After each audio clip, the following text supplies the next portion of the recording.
Elias Vance was a man who trusted the two people he loved most in the world, his mother, Margaret, and his fiancée, Chloe. They were his anchors, his reasons for working the dangerous oil rigs in the North Sea for months at a time. The money was good, enough to build their dream home, a sprawling farmhouse on the outskirts of town where Margaret could garden and Chloe could have the art studio she'd always wanted. The trouble started 6 months before the wedding. Elias returned from a 3-month hitch to find a stranger in his house, a young man, maybe 19, with Chloe's auburn hair and a sullen, watchful demeanor. His name was Julian. "He's Margaret's a recent discovery," Chloe had explained, her voice tight. Julian was Margaret's biological son, given up for adoption decades ago before she met Elias's father. He tracked her down, and she, overcome with guilt and maternal instinct, had taken him in. Elias, ever the peacemaker, welcomed him, but Julian was a specter in the house. He'd watch Elias with an unnerving stillness, a flicker of something dark in his eyes that vanished the moment he was noticed. He never spoke of his past, and the adoption agency records were sealed. Margaret doted on him, a fierce, protective love that seemed to eclipse everything else. Then came the accident, a routine safety inspection on the rig, a faulty pressure valve, a catastrophic explosion. Elias survived, but his legs were crushed beyond repair. He awoke in a hospital bed, the world reduced to a sterile ceiling and the phantom pain of limbs that were no longer there. The doctors were optimistic about prosthetics, about physical therapy, but in the hospital, the atmosphere grew cold. Chloe's visits became shorter, her gaze drifting to her phone. Margaret was a pillar of ice, her words clipped, her eyes holding a strange, distant calculation. Then the police arrived. They had a warrant for his arrest. Chloe stood in the corner of the hospital room, tears streaming down her face, while Margaret stood rigid, her hand protectively on Julian's shoulder. "He told us everything, Elias," Chloe whispered, her voice cracking. "How you found out about Julian being Margaret's real son, how you were afraid he'd get your inheritance, how you rigged the valve yourself to make it look like an accident, to get the insurance money, and to make us suffer." The accusation was so absurd, so monstrous, that Elias could only sputter in disbelief. The evidence, however, was damning. Emails sent from his personal account detailing the plan, a purchase order for the faulty valve part under his name, a witness, a disgruntled rig worker who claimed Elias had paid him to look the other way. It was a perfect, intricate frame, and the only two people who could have known the intricate details of his life, his passwords, his work schedule, were the two women he loved. The betrayal was a second, more profound amputation. 2 years in maximum security. Elias, once a strong, vital man, was now a ghost in a wheelchair. His appeals were denied. The only visitor he ever had was a paralegal named Sarah, who worked for a small, non-profit innocence project. She believed in him, but she had little to go on. The case was ironclad. Then, a letter. Cheap paper, smudged handwriting. "Elias, I know what they did. I know about the legs. You're not crazy. A friend." The legs? What did his legs have to do with anything? The cryptic message burrowed into his mind. Sarah, intrigued, dug deeper. She discovered that the disgruntled rig worker who had testified against Elias had died in a drunk driving accident 6 months prior. Convenient. But the real breakthrough came from a prison informant named Deacon, an old con man with a network that extended into the outside world. For a pack of cigarettes, he had a story. "There's talk, Vance, about a big-wig doctor over at Mercy General, a transplant surgeon. Word is he's got a side business, rich folks who need parts that ain't exactly legally available, and they pay a king's ransom." He leaned closer, his breath stale. "The rumor is your mom and that pretty little fiancé of yours weren't after your money, they were after your legs. You were a perfect match for the kid, the adopted one, Julian. He was in a bad accident when he was a kid. Legs are all screwed up. He was on every waiting list in the country. They got tired of waiting. The world stopped. The phantom limbs ached with a new, horrifying understanding. They didn't just want him gone, they wanted his healthy legs harvested and attached to their precious Julian. The framing wasn't just about revenge or money, it was the perfect cover for a crime that hadn't even happened yet. They needed him incapacitated in a controlled environment where his parts could be procured. Sarah was horrified but galvanized. She and Elias, with Deacon's help, hatched a plan. It was desperate and dangerous. A staged medical emergency in the infirmary, a diverted guard, Sarah, posing as a new transport officer, wheeled him out not to a prison van, but to a beat-up sedan waiting in a staff-only loading bay. They were fugitives.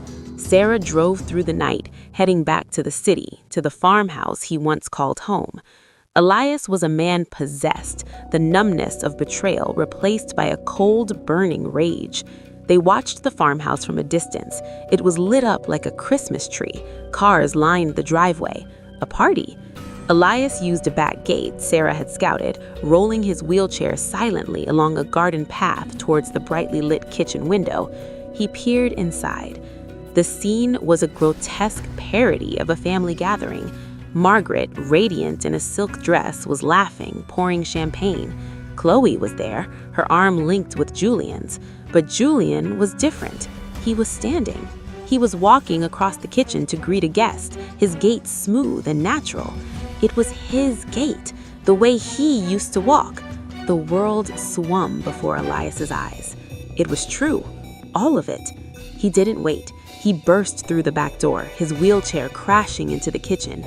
The laughter died instantly, replaced by sharp gasps and the shattering of a champagne flute. "Elias?" Chloe breathed, her face draining of all color. She looked at him, not with fear, but with the horror of a nightmare made flesh. Julian froze, his newly acquired legs rooted to the spot. Margaret stepped forward, shielding him, her face a mask of cold fury. "You're supposed to be in prison," she said, her voice devoid of any maternal warmth. "And you're supposed to be my mother," Elias spat back. He pointed a shaking finger at Julian's legs. "Are those mine? Did you pay a butcher to carve me up so my son could walk?" "He needed them," Margaret's voice cracked, the mask slipping to reveal a raw, primal madness. "He was suffering. They told us the wait would be years. He's my son, my real son. You were just a placeholder. His father was my first love, the one I had to give up. When Julian found me, I knew I had to make it right, and you, with your perfect, healthy body, were the answer. It was destiny." Chloe was sobbing, shrinking back against the counter. "I didn't want it to go this far, Elias. I didn't. But she said if I helped, we'd have everything. The house, the money. We could start over." "And the legs?" Elias roared. "Was that part of the everything?" Before anyone could answer, the kitchen door swung open again. A man in an expensive overcoat stepped in with a look of professional annoyance on his face. He held a leather doctor's bag. "Mrs. Vance, the post-op checkup can only be delayed for so long. I need to examine Julian." He stopped, seeing Elias. "Ah," Elias said, a terrible calm settling over him. "The butcher arrives." Sirens. In the distance at first, then growing closer, red and blue lights began to strobe against the kitchen windows. Margaret's eyes widened. "You called the police?" she hissed at Chloe. "No, I swear," Chloe cried. Elias smiled, a thin, humorless line. "I didn't have to. A missing prisoner tends to get a lot of attention." Panic erupted. Margaret shoved Julian towards the back door. Dr. Ardmore tried to slip away, but it was too late. The house was surrounded. Police flooded the front yard and the driveway. The back door burst open. But it wasn't just police. A man in an FBI jacket led the charge, followed by a woman in a sharp business suit. "Everyone stay where you are," the FBI agent barked. The woman in the suit stepped forward, her eyes fixed on Dr. Ardmore. "Dr. Ardmore, I'm Special Agent Davies, FBI Major Crimes Unit. We've had a wiretap on your phone for 3 months, but we never had enough for a warrant on the surgical suite until tonight. She held up a small recording device.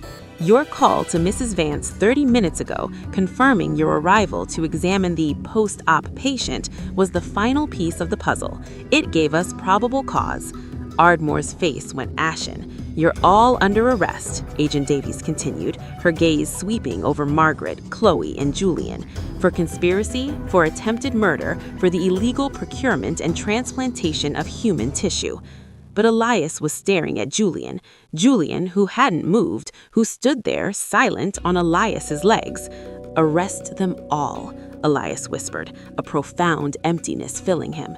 As the officers moved in to handcuff them, Julian finally spoke. His voice was quiet, but it cut through the chaos. "Wait." He looked at Margaret, who was being cuffed, her face a torrent of rage and despair. Then he looked at Elias. Then he did something that no one expected.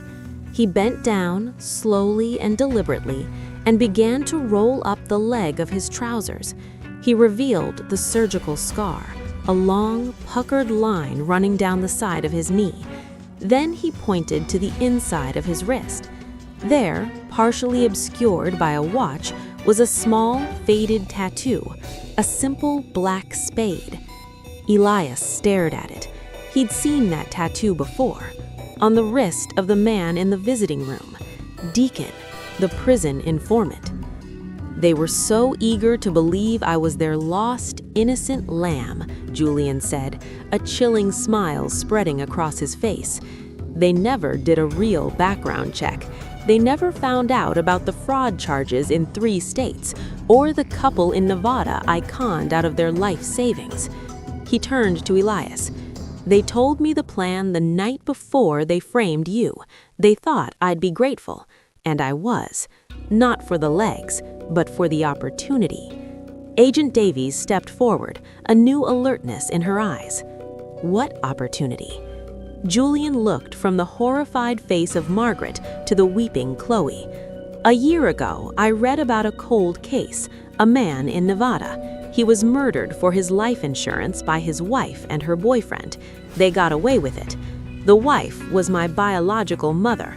I never knew her, but I found my father. He's been in a federal prison for the last 8 years for fraud. He told me what she was like, a predator. He said if I ever met anyone like her, to run." He gestured around the room. "I walk into her life, and within a month, she and her son's fiancé are plotting to kill and harvest a man for his body parts. I realized I'd finally met someone just like her." Elias stared, his mind reeling. "I've been working with the FBI for the last 5 months, Julian concluded, nodding towards Agent Davies. "They couldn't move without proof of the transplant. I gave them the evidence. I gave them the motive. I just needed them to get caught in the act." As they led Margaret away, she screamed, a primal, guttural sound of ultimate betrayal. Chloe just sobbed, a broken marionette. Dr. Ardmore was silent, his career and life in ruins. The last agent to leave was Agent Davies. She stopped in front of Elias. "Mr. Vance, it's over. You're free. We have enough to clear your name." Elias sat in his chair, staring at the empty space where Julian had stood, the man who had walked on his legs, the stranger who was his only true ally, the adopted son who had harvested a confession far more valuable than any organ. He was free, but the farmhouse felt like a tomb. The only sound was the fading of the sirens, leaving behind a silence so absolute it was deafening. He had been betrayed by the 2 women who should have protected him, and saved by a man who was a ghost, a con artist, a son of a killer. The world, he realized, was far stranger and more terrifying than he had ever imagined.